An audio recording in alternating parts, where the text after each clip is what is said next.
You have killed clematis before. I know because I have talked to thousands of gardeners across this country, and nearly all of them have the same story. They walk into the garden center. They spot that vine with the jaw-dropping purple flowers spilling over the trellis display. They spend $15, maybe $20 on it. They get home. They plant it. They water it. And then one day they walk out into the yard, and the whole thing has turned black overnight like somebody torched it. Gone. And what did every article, every nursery worker, every well-meaning neighbor tell you after that? Oh, clematis is just finicky. Some plants just don't take. Better luck next time. Let me tell you something, and I want you to hear this clearly. Your clematis did not die because you have a black thumb. It died because the advice you were given was wrong from the very beginning. The nursery did not tell you how deep to plant it. The tag on the pot did not mention pruning groups. Nobody warned you about wilt. And the fertilizer instructions on the bag you bought. Those instructions are the exact reason your vine gave you leaves instead of flowers. I have been growing clematis for over 25 years. I have grown them in Zone 4, cold, where the winters crack wood, and I have grown them in Zone 9, heat, where the soil bakes like a brick in July. And I am going to give you 5 secrets today. 5 things that the people selling clematis plants will never voluntarily tell you, because if they did, you would stop making the mistakes that send you back to the garden center every single spring to buy another one. Stay with me through this entire video, because secret number 3, the one about pruning groups, is the single most misunderstood piece of information in all of clematis culture. And getting it wrong will rob you of every flower the plant was ever going to give you. I also want you to drop your US state or your USDA hardiness zone in the comments right now. Tell me where you are gardening. That information helps me understand who is watching this, and it helps me put the right content in front of the right people in the next videos.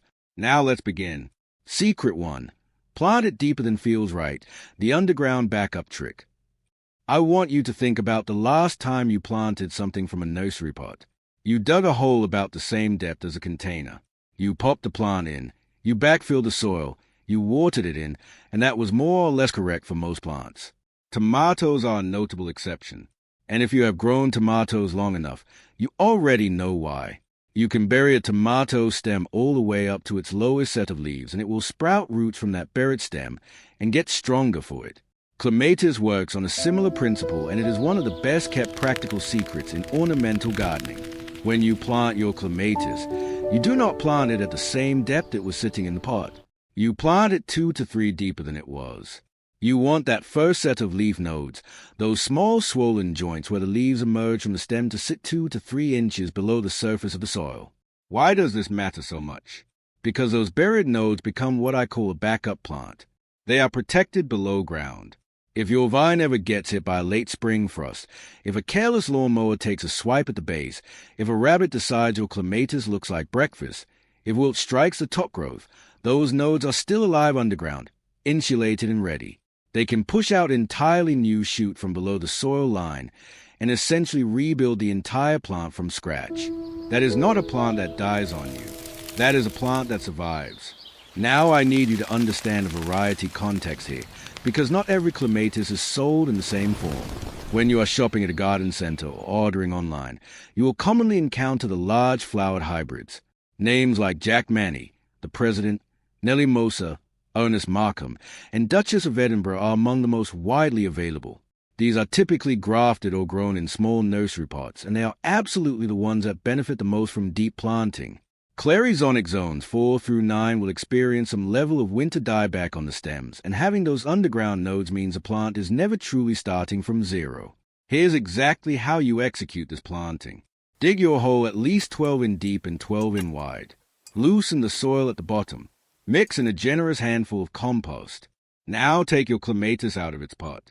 Gently loosen the roots and set it in the hole so that the crown of the plant, meaning the transition point between the roots and the stem, sits 2 to 3 and below the surrounding soil level. Backfill with your amended soil. Press it down firmly to eliminate air pockets and water deeply. That is it. That one extra step, that 2 to 3 in of extra depth, is the single most protective thing you can do for this plant's long-time survival. A lot of gardeners ask me whether the type of soil matters at the time of planting. Clematis prefers a soil that is rich, moisture retentive, and well-drained. That sounds contradictory, but it is not. You want soil that holds enough moisture to keep the roots from drying out, but you do not want soil that stays waterlogged for days after rain. If your native soil is heavy clay, work in compost and a small amount of perlite or coarse grit to improve drainage. If your native soil is very sandy and drains too fast, work in compost and aged manure to boost water retention. Either way, compost is your friend at planting time, and that is a principle that applies to just about everything in the garden. One more thing about planting that nobody puts on the nursery tag. Clematis does not love to have its roots disturbed once it is established. This is a vine that resents transplanting. So get the planting location right the first time. Think about where it is going before you dig. Think about what it is going to climb. Think about sun exposure and proximity to a water source. The right planting location from day one means you will not be forced to move it in year 2, which is a disruption the plant will not thank you for. Secret 2. Cold feet, warm face, root zone protection. There's an old saying among serious clematis growers, and it goes like this: cold feet and a warm face. It sounds like a riddle, but it is actually the single most accurate description of what this plant needs to thrive. Let me break it down. The warm face part is simple. Clematis is a sun-hungry vine. The top of the plant, the stems, the foliage, and the flowers needs a minimum of 6 hours of direct sunlight per day to perform well. Some varieties, particularly the large flowered hybrids like Henry or General Sikorsky, will reward you with even more blooms if they get 8 hours. Less than 6 hours and you will still get some growth, but flowering becomes sparse and weak. If you are planting clematis on the north side of a fence or in a spot that gets mostly afternoon shade, manage your expectations accordingly. Full sun from the south or east side of a structure is ideal. Now, here's where it gets interesting and where most people completely fail. The cold feet part. While the top of the plant is craving sun and heat, the root system has the opposite preference. Clematis roots absolutely despise being hot and dry. When the soil around the base of the plant bakes in the summer sun, the vine experiences a stress response. It will sacrifice leaves. It will drop flower buds. In severe cases, it will go into dormancy early. All of that brilliant sun-energized growth at the top gets strangled because the foundation in the soil is struggling. The solution is straightforward, but requires a small amount of planning. You want to shade the root zone while leaving the vines and flowers in full sun. The most elegant way to do this is with companion planting. Position a low-growing leafy plant directly in front of the base of your clematis. The companion plant acts as a living mulch, casting a shadow over the soil, keeping temperatures cool, locking in moisture and dramatically reducing the stress on the clematis root system. What works well as a companion? Hardy geraniums, specifically the perennial geranium varieties like Roseanne or Johnson's Blue, are excellent choices because they are low maintenance, come back every year, bred gently to cover ground, and bloom in blue and purple tones that complement almost any cactus color. Catmint, specifically Nepeta Walker's Low or Nepeta Six Hills Giant, does the same job and adds a beautiful lavender-blue color combination with purple clematis like Jackman. Sprawling annuals like Caliber, Choa, or Bacopa also work well if you prefer to mix it up each season. You can also use a thick layer of organic mulch to accomplish the same root cooling goal. 2 to 3 in of shredded bark, with chips or straw applied around the base of the plant. Keeping it away from the stem itself to prevent rot will significantly reduce soil temperature and moisture loss during hot months. In fact, the most successful clematis growers I have ever spoken with use both approaches. Mulch plus a companion plant gives you double protection, and during a dry summer, that double protection is the difference between a vine that keeps flowering and a vine that gives up. Let me give you a specific real-world example. If you are gardening in USDA Zone 6 or 7, which covers a huge swath of the Mid-Atlantic, the Midwest, and the Upper South, your summers regularly include stretches of 90 degrees heat.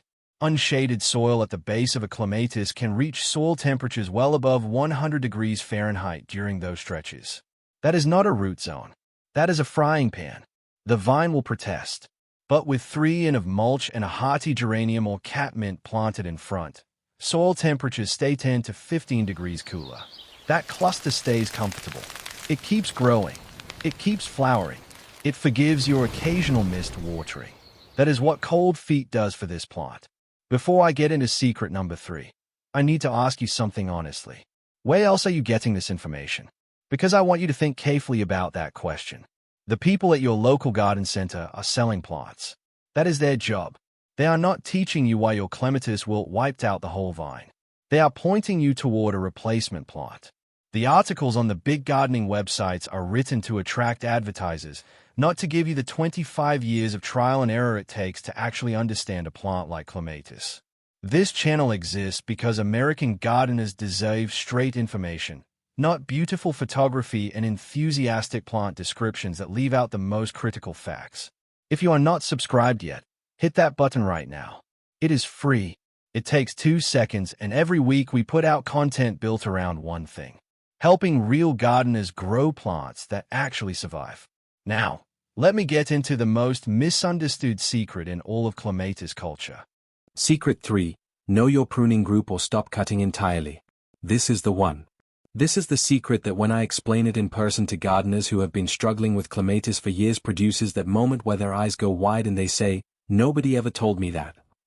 And I always tell them the same thing. I know nobody told you because nobody was paying attention to what you actually needed to know. Clematis vines are divided into 3 distinct pruning groups, and these groups are not arbitrary categories invented by horticulturists who needed something to write about. They describe a fundamental biological difference in when and how each vine produces its flower buds. Prune a vine at the wrong time in the wrong way and you are cutting off every single flower bud the plant was building. You will have a healthy, vigorous, leafy vine that gives you nothing but green. That is not a plant problem. That is a pruning problem. Let me walk you through all 3 groups clearly because this is information you need to act on. Group 1, Clematis, are the early bloomers. They flower in late winter or early spring, typically between February and April, depending on your zone, and they bloom on what we call old wood. That means the flower buds were set on the stems that grew during the previous summer and fall. They overwintered on those stems. They have been sitting there dormant and waiting since last October. If you cut those stems down in February or March in an effort to tidy the plant, you are throwing your flowers in the compost pile. The only pruning group 1 clematis ever needs is a light tidy after it finishes blooming in spring. You remove any dead or damaged stems at that point. And that is the full extent of it.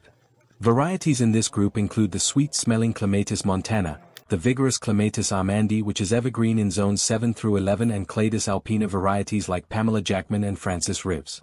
These are typically hardy in zones 4 through 9. Group 2 Clematis are the repeat performers, and they are the most popular group sold at garden centers because of the enormous flowers they produce. These vines bloom twice. First in late spring or early summer on old wood, meaning stems from last year, and then again in late summer on the new growth that emerged this season. Because they bloom on both old and new wood, pruning strategy has to be careful in late winter or very early spring before growth begins. You remove only the dead stems and the weak spindly growth. You are not cutting the plant back hard. You are editing it lightly. You want to preserve as much of the healthy old wood as possible because that old wood carries your first flush of flowers. Group 2 varieties include some of the most spectacular large-flowered clematis available, including the President with its deep violet blooms, Nelly Mosa with its classic mauve and pink stripes, Duchess of Edinburgh with its fully double white flowers, Niobe and deep ruby red, and Multi-Blue with its unusual layered petals. Most of these are rated for zones 4 through 9. Group 3 Clematis are the easiest to prune, and some gardeners find them the most satisfying to work with because the pruning is completely uncomplicated. These vines bloom in mid to late summer on new growth only. They do not carry flower buds on old wood at all. Every winter the old stems are essentially finished and the plant will produce an entirely fresh set of flowering stems the following year. Your job in late winter or very early spring, typically February or March depending on your zone, is to cut the entire plant down hard. Not to the ground exactly, but to about 12 and above soil level. Every stem cut back hard. Then you step away and you let the plant do what it does naturally. It will push out vigorous new growth, and those new shoots are your flowers. This hard annual pruning is what keeps Group 3 Clematis from becoming a tangled, congested mess of dead wood. Group 3 includes the highly popular Jackman, which is arguably the most famous clematis in the world, along with Velian in deep carmine pink, Comtesse de Bouchau in soft mauve pink, Ruse Cardinal in velvety crimson, and the Viticella group varieties like Polish Spirit and Eto Violet. These are generally hardy in zones 3 through 9, making them among the most cold-tolerant clematis available. Now I am going to give you the most important piece of practical advice in this entire section. And I need you to pay attention. If you buy a clematis plant and the tag does not clearly state which pruning group it belongs to, and many nursery tags are frustratingly vague about this, do not guess. Do not cut based on a hunch. Do not trim it in the fall because you are putting the garden to bed and it feels right. For the entire first year, do nothing. Observe. Watch when the flowers appear. If it blooms in April, it is group 1. If it produces big flowers in May and June and then blooms again in August, it is group 2. If it flowers heavily in July and August, it is group 3. One full growing season of observation and you will know exactly what you are dealing with and you will never prune it incorrectly again. I also want to address the gardeners who have had a clematis for 3 or 4 years that has stopped flowering or is flowering less and less. This is almost always a pruning group error. Either you have been cutting a group 1 plant in the fall and removing all the flower buds, or you have been hard pruning a group 2 plant and losing the first flush of blooms, or you have been leaving a group 3 plant unpruned and it has built up years of congested deadwood that chokes out new growth. In all 3 cases, the solution is the same. Identify the group correctly and apply the right pruning strategy for 2 or 3 seasons. Most clematis will recover and return to full flowering once the pruning is corrected. Secret 4. Refuse to panic when wilt strikes. There is nothing in the ornamental garden quite as heartbreaking as clematis wilt. You can have a vine that looks absolutely magnificent on a Tuesday morning, lush and full and loaded with buds. Everything you spent all spring hoping for. And then you walk out Wednesday morning and the whole thing has collapsed. The stems have turned black. The leaves are hanging like wet newspaper. The entire above-ground portion of the plant looks like it has been dead for a week. It happens that fast. Most gardeners who encounter this for the first time do exactly what feels logical. They assume the plant is dead. They pull it out. They throw it away. They go back to the garden center. They buy a replacement. They plant it in the same spot with the same methods. And they wonder why it happens again. Let me tell you what clematis wilt is actually, because understanding it changes everything. Wilt is caused by a fungal pathogen, specifically California clematidina in many cases. And what this fungus does is attack the clematis stem typically at or just below soil level and block the vascular tissue that carries water up through the plant. When that blockage occurs, the entire section of vine above the infection point collapses and dies because it is cut off from its water supply. That is the black collapse. You see, that overnight drama is not the whole plant dying. It is the above-ground portion of the vine being severed from its roots. And here is why secret number 1 from earlier in this video connects directly to secret number 4. If you planted your clematis with those first leaf nodes 2 to 3 and below soil level, you have protected buds below ground that the fungus cannot easily reach. The root system itself, that network of roots spreading out below the soil, is in the vast majority of wilt cases completely unaffected. The fungus attacks the stem. The roots are alive. The underground buds are alive. The plant is not dead, no matter how catastrophically dead it looks above ground. Here is exactly what you do when wilt strikes. First, do not panic. Second, get your pruning shears and cut the entire collapsed vine down to ground level. Not halfway, not to 12 in, all the way down, cutting just above the soil surface. Third, and this is critical, collect every single piece of the wilted blackened material and put it in the trash or burn it. Do not compost it. Composting diseased plant material is how you spread fungal pathogens through your garden. Everything that is black, limp, or collapsed goes in the garbage. Fourth, apply a layer of fresh compost around the base of the plant and water it in well. You want the soil moist and the root zone cool. If you can shade the base with a board or a pot until new growth emerges, even better. Fifth, be patient. Within 2 to 4 weeks, in most cases, you will see fresh green growth emerging from the base of the plant. Small, clean, bright green shoots pushing up from the soil.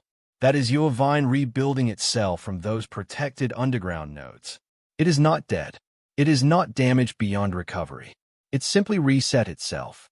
There are a few things you can do to reduce the likelihood of wilt occurring in the first place. Wilt pathogens tend to enter through wounds or weak points in the stem tissue. So handle clematis stems gently when you are training them onto a trellis and avoid creating unnecessary cuts or abrasions.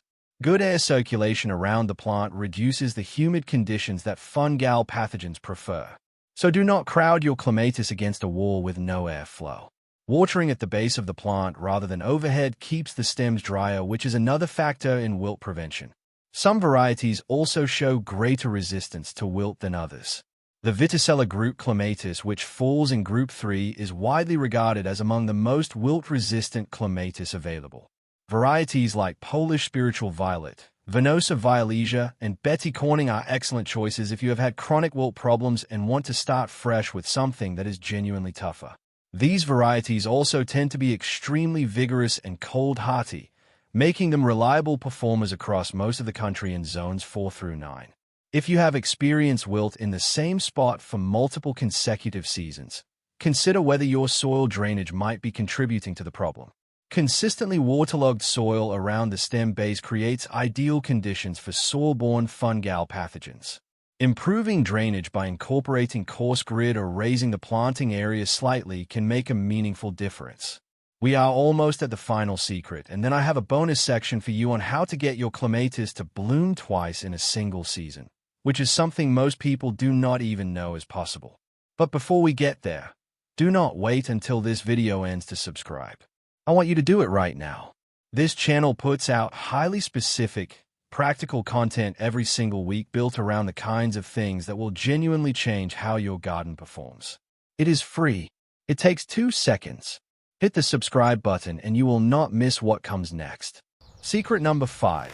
Feed the roots, not the calendar roots, not the calendar. Here is a mistake I see constantly with clematis, and it is a mistake that is completely understandable because the instinct behind it is good. The gardener wants their vine to thrive. They want lush growth and abundant flowers. So, they apply fertilizer. They read the general guidance that clematis is a heavy feeder. They get a bag of high nitrogen fertilizer and they feed the plant regularly throughout the growing season.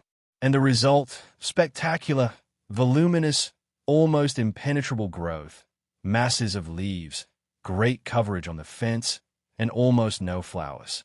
Let me be straight with you about what nitrogen does to a flowering plant. Nitrogen drives vegetative growth. It builds stems and leaves. It is the gasoline that pushes green growth, and it does that job extremely well. But a plant that is being pushed hard with nitrogen has no biochemical reason to flower. Flowering is what plants do when they are preparing for reproduction, which is triggered by stress, by the right nutritional balance, and by the hormonal signals that say the time is right. Flood that system with nitrogen, and you suppress flowering hormones in favor of leaf production.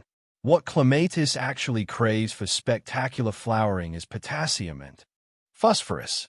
Potassium, which you will see listed on fertilizer labels as the 3rd number, the K and NPK, drives water regulation within plant cells, increases cell wall strength, improves resistance to stress and disease, and most importantly for your purposes, is directly linked to flower production, bud count, and color intensity.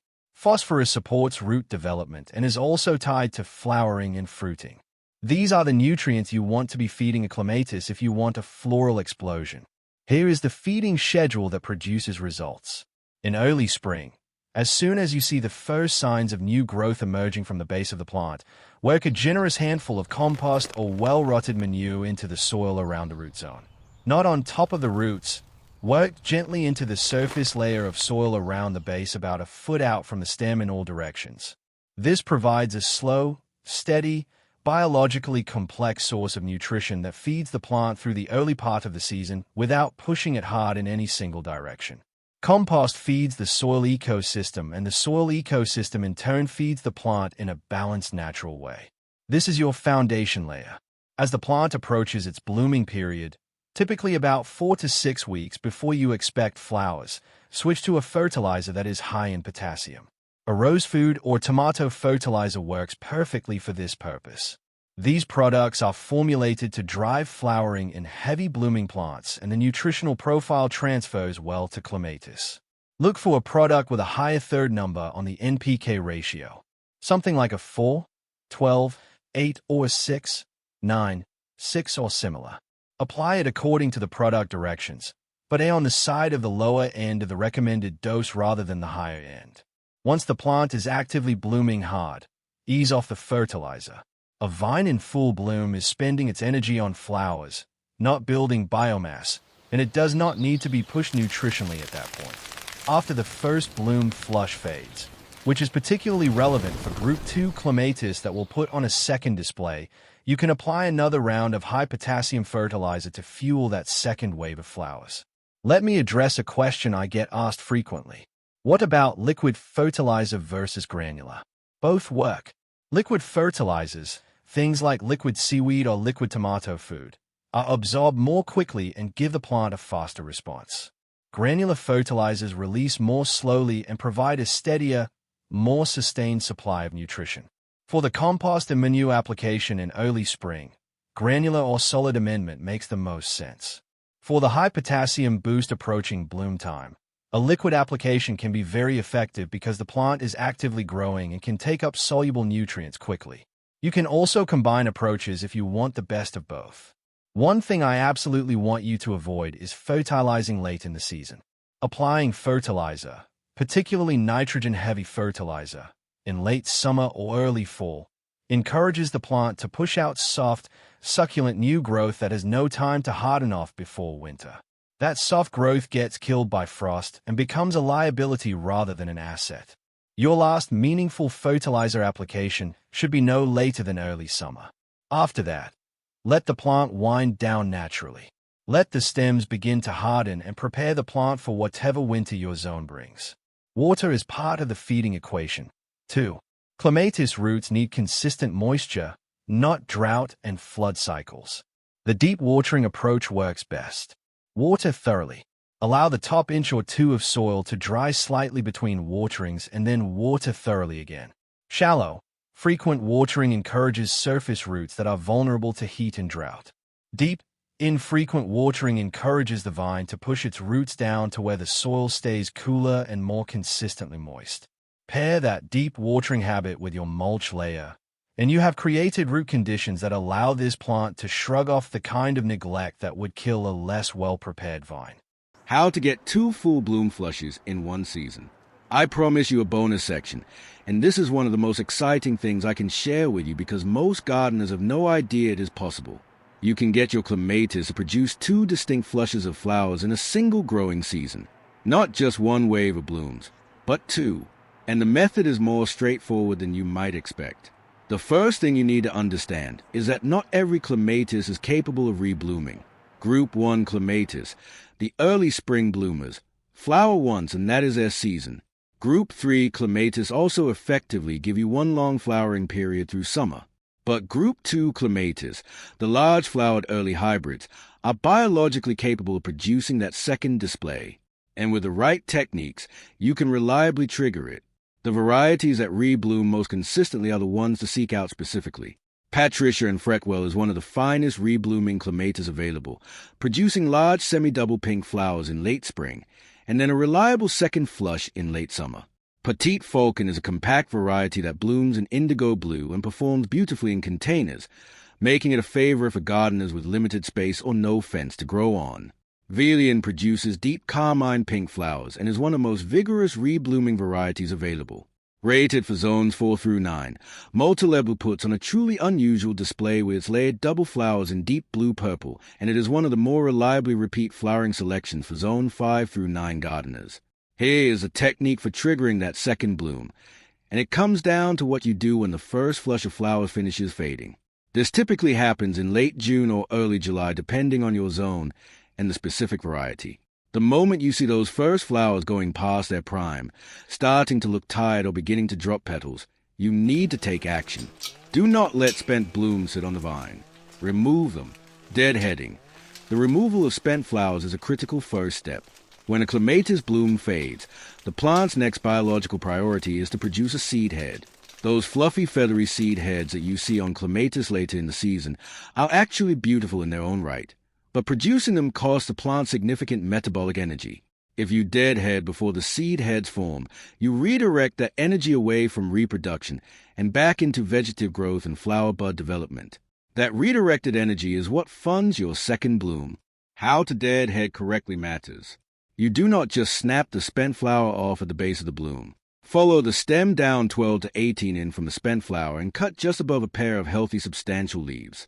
What you are looking for at that cut point is a pair of leaves with a visible plump bud sitting in the axil of the leaf, the point where the leaf stem meets the vine. That bud is a potential flower stem for your second flush. By cutting back to that point, you are both removing the spent material and encouraging the plant to redirect energy to those waiting buds. Along with deadheading, give the vine a light trim. Overall, you are not doing a major haircut. You are selectively cutting back some of the longest, most extended stems to a strong pair of buds or a healthy side shoot. This reduces the overall volume of foliage slightly, improves air circulation, and focuses the plant's energy on a manageable amount of new growth. If the vine looks genuinely exhausted after its first big bloom, if the foliage is yellowing or the stems look limp and stressed, you can be more aggressive and cut back by a third or even half. That feels dramatic, but the plant will recover immediately after a wench in deadheading and trimming. Apply that high-potassium fertilizer I described in secret number 5. This is the nutritional fuel for the second round of blooms.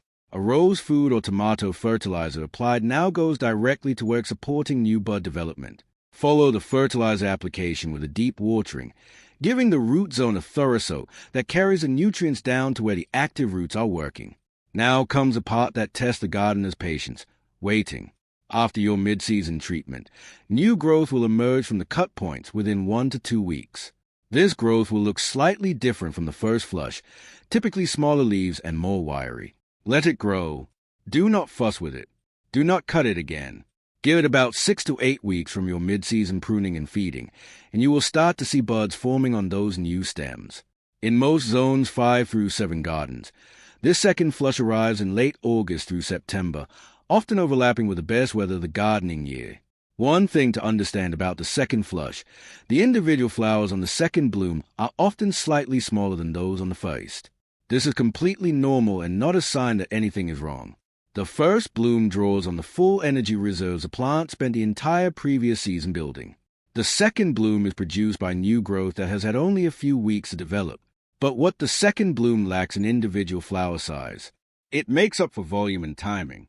Late summer and early fall clematis bloom when most of the landscape is winding down, and the visual impact is often greater because there is so little competition.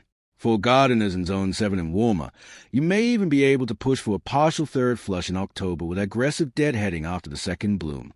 I would not rely on this in cooler zones where frost arrives early, but in Zone 7, 8, and 9 gardens where the growing season extends well into fall, it is worth attempting. The final point I want to make about getting 2 flushes is this. The setup matters. To get a strong second bloom in late summer, you need to have handled the spring pruning correctly. For Group 2 Clematis, that means a conservative early spring trim, removing only dead and weak growth, not a hard cut. If you accidentally hard pruned your Group 2 vine in March and cut all the old wood, you lost your first bloom, which means there is no mid-season recovery point to work from. You will get growth and possibly some late-season flowering, but not the full double flush performance a plant is capable of. Get the spring pruning right and everything downstream goes more smoothly. 5 secrets. Plant 2 to 3 deeper than you think you should so you build a protected backup plant underground. Give the vine a warm sunny face and cold shaded feet by using mulch and low-growing companion plants to protect the root zone. Know your pruning group before you cut a single stem. And if you do not know it yet, do nothing for the first full year and simply observe. Refuse to panic when wilt strikes. Cut it to the ground. Remove the debris. Keep the roots cool and moist and wait for the resurrection that almost always follows. And feed the roots with potassium and phosphorus at the right times in the season, rather than drowning the plant in nitrogen that give you leaves and nothing else. None of these secrets are complicated. Not one of them requires a trip to a specialty nursery or a bag of expensive products. They require knowing the right information and applying it at the right time. That is the entire difference between the gardener who has tried and failed with clematis twice and the gardener who has had the same vine return reliably for 15 seasons. If you are in your 50s or 60s or beyond, you have spent enough seasons replacing plants that should have been permanent. You have earned the right to put something in the ground that comes back, builds strength underground, shrugs off wilt, and covers your fence or trellis with flowers from spring through fall without demanding your constant attention. Clematis grown the right way is exactly that plant. Now, I want to know what is going on in your specific garden. Tell me in the comments what state you are gardening in, what zone, and if you already have a clematis, Tell me which variety it is, or if you have never known the pruning group it belongs to. I read those comments, and I build content around what this community actually needs. And I am going to leave you with this. In our next video, we are going inside the 9 flowers you can directly sow in July for beautiful late summer and fall blooms. Hit the notification bell so you do not miss it. I will see you there.